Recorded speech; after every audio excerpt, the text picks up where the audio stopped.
Hello friends, lifestyle of তনুশ্রীর নতুন ব্লগে তোমাদের অনেক স্বাগত। আজকে আমি বানাবো পায়েস। দেখতেই পাচ্ছ পায়েসের জন্য আমি প্রথমেই নিয়ে নিয়েছি দুধ। তাহলে চলো শুরু করি আজকে আমাদের নতুন রান্না পায়েস। আমি পায়েসের জন্য নিয়েছি 500 ml দুধ। সেটা একটা কড়াইতে আমি এখন জাল দিতে বসিয়ে দিয়েছি, জাল দেওয়ার জন্য। এবং তাতে দেখো দিয়ে দিচ্ছি তেজপাতা, দিয়ে দেব ছোট এলাচ। এখানে আমি গোটা ছোট এলাচ ব্যবহার করেছি। তোমরা যদি চাও তোমরা এখানে এলাচের গুঁড়োও দিতে পারো। এলাচের গুঁড়োটা আমি এই কারণেই এখন দিচ্ছি যাতে পায়েসে গন্ধটা খুব সুন্দর আসে দুধ দিয়ে, তাই এগুলো ফোটানোর জন্য আমি দিয়ে দিলাম। এবার এদিকে আমি পায়েসের চালের জন্য নিয়ে নিয়েছি গোবিন্দভোগের চাল। গোবিন্দভোগের চালটাকে কিন্তু আমি ধোবো না, আমি হাত দিয়ে এর যে পাউডারগুলো থাকে সেগুলো পরিষ্কার করে দেব। আর তারপরে এই চালের মধ্যে আমি মিশিয়ে দেব ঘি।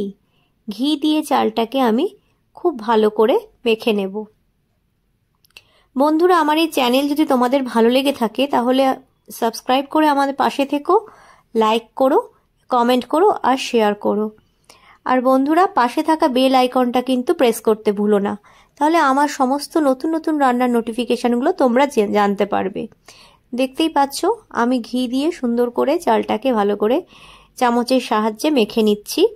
আমরা যদি পায়েসের চালে ঘি দিয়ে এইভাবে মেখে পায়েসটা রান্না করি তাহলে দেখবে তোমরা পায়েসটা হয়ে যাওয়ার পরে চালগুলো কিন্তু বেশ গোটা গোটা থাকে এবং ভেঙে যাবে না। আর ঘি এখানে ইউজ করার জন্য পায়েসের ফ্লেভারটাও কিন্তু অনেকটা পরিমাণ বেড়ে যায়। দেখো সুন্দরভাবে আমি পুরো ঘি দিয়ে চালটাকে ভালোভাবে মেখে নিচ্ছি। এই কাজটা একটু সময় ধরে করতে হবে।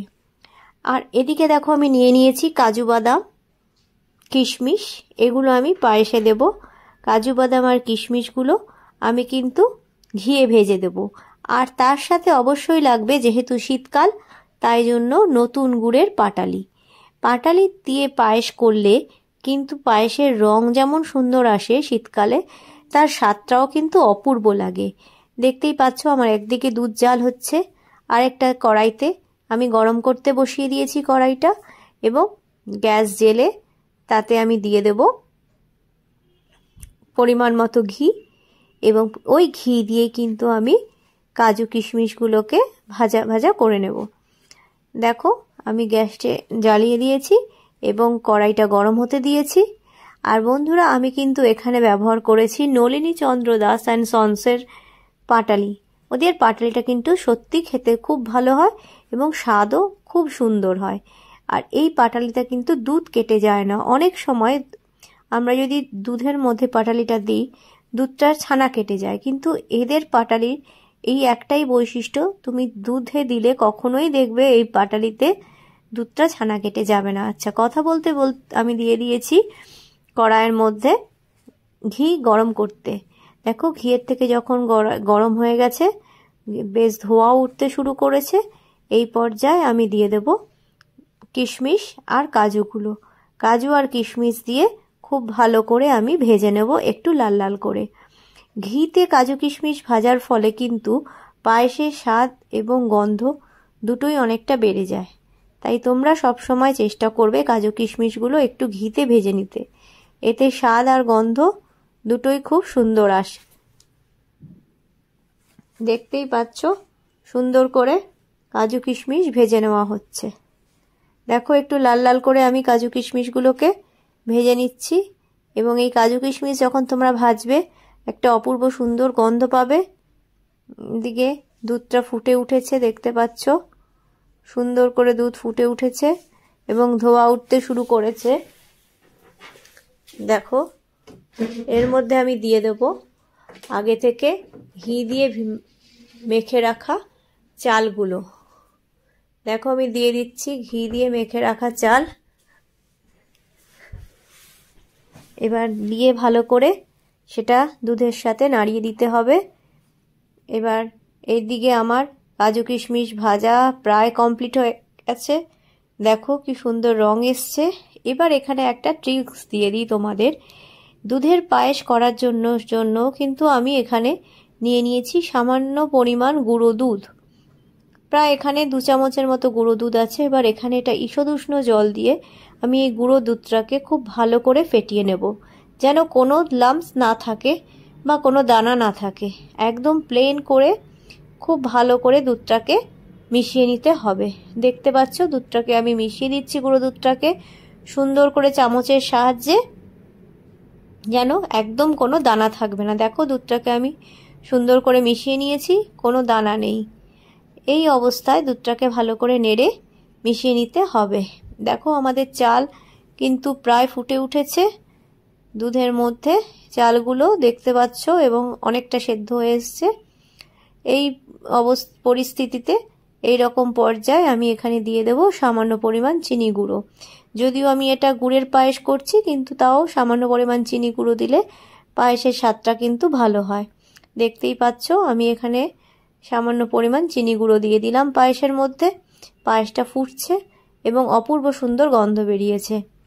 তোমরা আমাকে অবশ্যই জানাবে কিন্তু কমেন্ট করে তোমাদের এই রেসিপিটা কেমন লাগলো, আর তোমরা আর কি কি নতুন নতুন রেসিপি দেখতে চাও।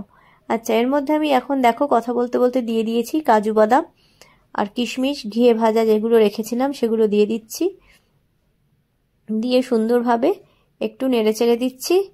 দেখো কাজু কিশমিশ দেওয়ার পরে যেহেতু ঘিয়ে ভাজা ছিল আমার, তাই জন্য দেখো দুধের রঙটাও কিন্তু একটু হালকা চেঞ্জ হয়েছে। তোমরা ক্যামেরাতে কতটা বুঝতে পারছো জানি না, কিন্তু যখন তোমরা রেসিপিটা করবে তখন তোমরা বুঝতেই পারবে। চলো এবার এর মধ্যে দিয়ে দিলাম আমরা নতুন গুড়টা। এবার নতুন গুড় দিয়ে দেওয়ার ফলে দুধের রং কিন্তু আস্তে আস্তে চেঞ্জ হবে। গুড়টা গলে যাওয়ার অবধি আমাদের ওয়েট করতে হবে এবং সুন্দরভাবে নাড়িয়ে চাড়িয়ে দিতে হবে। দেখো আমি গুড়টা দুধের মধ্যে সুন্দরভাবে নাড়িয়ে চাড়িয়ে দিচ্ছি যাতে গুড়টা গলে যায়। আস্তে আস্তে গুড়টা গলে গেলে দেখবে পায়েসের কালারটা কিন্তু চেঞ্জ হতে শুরু করেছে। এই গুড়টা আমি কিনেছিলাম এবারে ট্রেড ফেয়ার থেকে। ওখানে নলিনীচন্দ্র দাসের অ্যান্ড সন্স যে দোকান বা আউটলেট ছিল সেখান থেকে আমি এই গুড়টা কিনেছিলাম। আমি প্রতি বছরই ওদের থেকেই গুড় কিনি এবং ওদের গুড়টা সত্যিই খুব ভালো। দেখো কতটা সুন্দর রংটা চেঞ্জ হয়ে গেছে পায়েসের, গুড়টা গলে যাওয়ার ফলে। Just wow. এবার আমি দিয়ে দিচ্ছি আগে থেকে যে দুধটা আমি গুঁড়ো দুধটা ফেটিয়ে রেখেছিলাম, সেই ফেটানো গুঁড়ো দুধটা। এই পর্যায়ে এসে তোমরা কিন্তু এখানে কনডেন্স মিল্কও অ্যাড করতে পারো। আমার যেহেতু কনডেন্স মিল্কটা ঘরে ছিল না, তাই জন্য আমি গুঁড়ো দুধটা দিয়েছি। এতে পায়েসটা খেতে অনেকটা একটা ক্রিমি ফ্লেভার লাগবে। এবং দেখো কি সুন্দর রংটা এসছে, জাস্ট ওয়াও। শীতের দুপুরে বা সকালে লুচির সাথে এরকম পায়েস হলে কিন্তু পুরো দিনটা জমে যাবে। দেখতেই পাচ্ছ আমাদের পায়েস প্রায় রেডি। এবার আমি এটা একটা বাটিতে সার্ভ করে দেব। দেখো আমি সার্ভ করে দিয়েছি বন্ধুরা। তোমাদের কেমন লাগলো আমাকে অবশ্যই জানিও। তোমরা সবাই খুব ভালো থাকো, সুস্থ থাকো, আর আমার চ্যানেলটা দেখতে থেকো। চলো টাটা বাই বাই, দেখা হচ্ছে অন্য কোনো এপিসোডে তোমাদের সাথে।